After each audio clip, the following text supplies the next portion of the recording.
பல்லகுனி நதி, விஷ்ணுபாதம், அக்ஷயவட்டம், கையால 3 இடத்துல ஃபர்ஸ்ட் ஒரு இலைய பிண்டத்தா பல்லகுனி நதியில போடணும். 10 நிமிஷம் மிக்சி.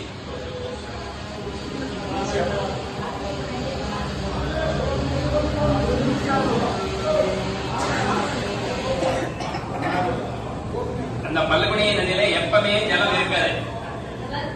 இப்ப மழை வந்திருக்கு, அதுக்குதான் ஜலம் வந்திருக்கு.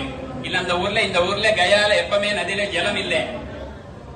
அந்த நதிக்கு சீதா சாபம். சீதா தேவர் அந்த நதிக்கு சாபம் கொடுத்தார். அதை தவிர அந்த நதியில எப்பவுமே ஜலம் கிடையாது. இப்ப மழை வந்திருக்கு, அதுக்குதான் ஜலம் வந்திருக்கு. அந்த காலத்துல ராமதேவர் அவரோட வைஃப் சீதா கூட பிண்ட போடுறதுக்கு கயக்கு வந்திருந்தார். இப்ப இந்த எள்ளு தர்பை எல்லாம் வேணுமே. இப்ப நீங்க ரூபா கொடுத்தோம், சீக்கிரம் வெளியில கிடைக்கும், சீக்கிரம் உட்கார்ந்து பண்ணிக்கலாம். அந்த சமயத்துல காடுக்கு போயிட்டு காடுல சாமான எடுத்துட்டு வந்து அப்புறம் சாப்பிடப்படணும், அப்புறம் பிண்டம் போடணும். ராமதேவர் சீதாதேவி கிட்ட சொன்ன, இந்த பல்லகுனி நதி கிட்ட உட்கார்ந்து பூஜை பண்ணணும், நான் காடு போயிட்டு சாமான எடுத்துன்னு வரேன், அப்பாக்கு பிண்ட போடணும் சொல்லி, தசரதனுக்கு பிண்ட போடணும் சொல்லி. அப்படியே ராமதேவர் போயிட்டார். சீதாதேவர் அந்த நதி கிட்ட உட்கார்ந்து பூஜை பண்ண வந்திருந்தார். அந்த சமயத்துல அந்த ராமதேவருடைய அப்பா தசரத வந்து நேர வந்து சீதாதேவி கிட்ட கேட்கிறார், எனக்கு பசிக்கந்திருக்க, எனக்கு சாப்பாடு கொடுவோம் சொல்லி, எனக்கு பிண்ட கொடுவோம் சொல்லி. அப்ப அந்த சீதாதேவி சொன்னார், இப்ப இப்படி ராமதேவர் போயிருக்கார், அவர் எடுத்துன்னு வந்தவர், இப்ப சாமானில எடுத்துன்னு வந்தவர், நீங்க பிண்ட கொடுக்கிறாரு சொல்லி. அதுக்கு தசரத் சொன்னார், எனக்கு தெரியல, எனக்கு நிறைய பசிக்கந்து இருக்கு, நீ எனக்கு சாப்பாடு கொடுவோம் சொல்லி.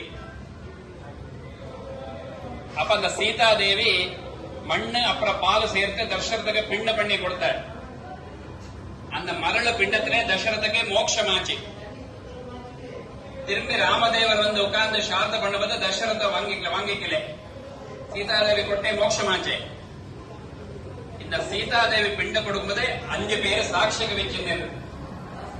அந்த 5 பேர்ல ஒரு சாட்சி பல்குனி நதி, 2வது துளசி, 3வது பசுமாடு, 4வது இந்த ஊர பிராமணா, 5வது அக்ஷயவட்டம் ஆலமரம்.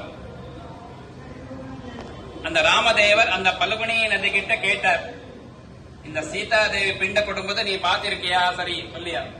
அப்ப அந்த பல்குனி சொல்றது, நான் பார்க்கல, எனக்கு தெரியல, எனக்கு பைய சொல்றது.